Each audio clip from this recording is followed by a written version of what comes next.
got to make sure that your gap sound, and so to take a linebacker out of a fit to play coverage, you leave yourself susceptible that way. And so again, it's a back and forth. And like I said, as you mix things, when you run that call it an adjusted coverage to maybe get a more advantageous situation for a defensive back, that's the time you have to make that play. And if you don't, again, you buy it for the bulk of the day, and we did that at times today. Coach, you were without 5 starters. You got some young guys playing, not to make excuses, but there's only one way the young guys are going to experience by playing. But is there going to be some growing pains? I think we're finding that to be the case. I mean, you're 7 games into this thing, and you're right. We're not in the business of making excuses, but I think at kickoff there's 3 defensive starters out, and we lost Damon early in the game, and at some point I think BB went out for a little bit. So that's opportunities for other guys, as you go into week 8, I would make the comment that we're running out of time in terms of being young. We got to, is it a work in progress? I think it always is, but it's time now for us to get our feet underneath us and perform better. And then again, what you don't want to discount again is shutting the team out in the second half, which is difficult to do, and then 3 takeaways, which was exciting, and some guys that may have missed a play early in the game or at some point over the course of the season make a play today. So there's some obvious positives. When you look at this and you go, okay, we only did give up 14 points, but a lot of yards, the slant over and over, some of the other issues. How do you kind of leave this game? I mean, how do you approach it as you? Well, I think with the and I think I talked to you all before about this. We understand the standards at Ohio State, and when you don't meet those standards, you're disappointed. I think if you polled the defensive coaches and the defensive players, there's some level of disappointment in some of the things that you mentioned. But also awfully excited to be 7-0 talking to you right now. The conversation's a whole lot different if it wasn't. And guys made some plays in the second half to give us a chance to win the game. But no, I think going into week 8, it's time, and then we keep saying it. And patience is running thin for us as coaches, and with all things, you always put it back on you as a coach, and making sure that we're putting the guys in the best situation to be successful, and then ultimately give them the tools to make that play.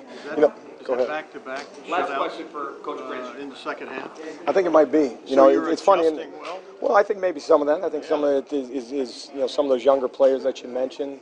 Kind of getting a little bit of a comfort level as the game wears on. And certainly too, we're going to see teams best, and we're going to see maybe a little bit different flavor some weeks. A week ago, our opponent, I think, ran empty, no backs 7 times, and then all of a sudden, 7 times the entire season. And in our game alone, they ran it 18 times. And so there's a little bit of that adjustment, but obviously we got to make those adjustments faster, and we need to this week. What did you do for Sheffield? Performance like this. I mean, if you're not going to Penn State next week, but it is another road night game against an electric playmaker like Rondale Moore. Just how much are you guys focused on that? I think as coaches, you're always concerned. I mean, every play they make, you analyze and you lose sleep over. Even and certainly anyone a fan is upset by, I assure you we are too. But you also have to have some, I guess level of the wherewithal to understand that when plays need to be made today, we ultimately made them, and we got to make sure that you just don't circle the bad. And again, as coaches, you have a tendency to do that. But there's some plays being made out there, and some guys with some individual efforts. I know Jordan Fuller had 12 tackles, which was good. It was good to see Kendall get an interception early in the game on a deep ball, and Isaiah Pryor showing up late in the game to get one to kind of stop a scoring drive. So we absolutely have to. We're going to circle all the negatives. We got to circle the positives too, and we will. And we got, like I said, we got not a whole lot of time to get some of these things fixed. But it's week 8 now. But there's also some positives going on. Is there anything? Great, thanks, Coach. Any of the style of coverage, man coverage that maybe you're doing to try to prevent the deep ball? Sometimes gives up some inside stuff. Well, and there's give and take there. Yeah. I mean, the one time you're aggressive in coverage, they hit you over top, and then you're shaking your head. How the hell did you let them go on top of you? And then when you might be coming from depth on a particular play, and why the hell did you let them inside of you? So But that's not unique to Ohio State. That's not unique to our package and those things. But the uniqueness part is we do play man more than most. So that quarterback, that coordinator, that receiver knows a lot of times what's coming at them. And we, like I said, you make some of those plays early in the game, and then you give them pause as to whether or not they can continue to go down that road and have the patience to go down that road. Very few times you say the slant loses you a football game.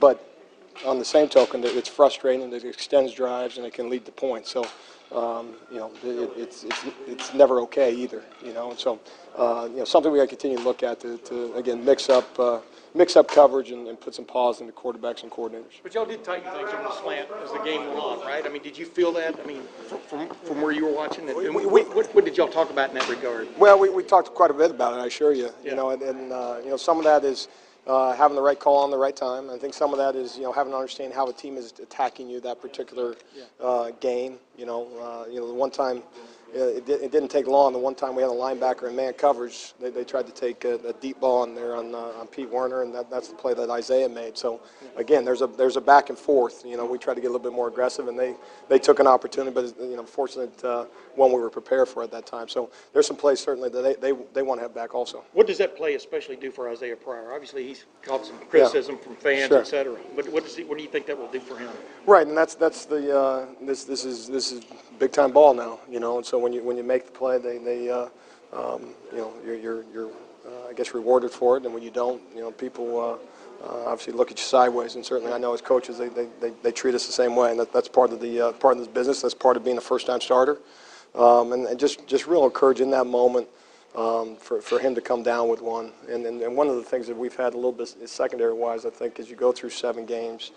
It's kind of the being close, and it's debilitating. The only thing worse than being close is not having people in the position to make a play. But it's a consolation prize to say you have someone there to make a play and we didn't make it.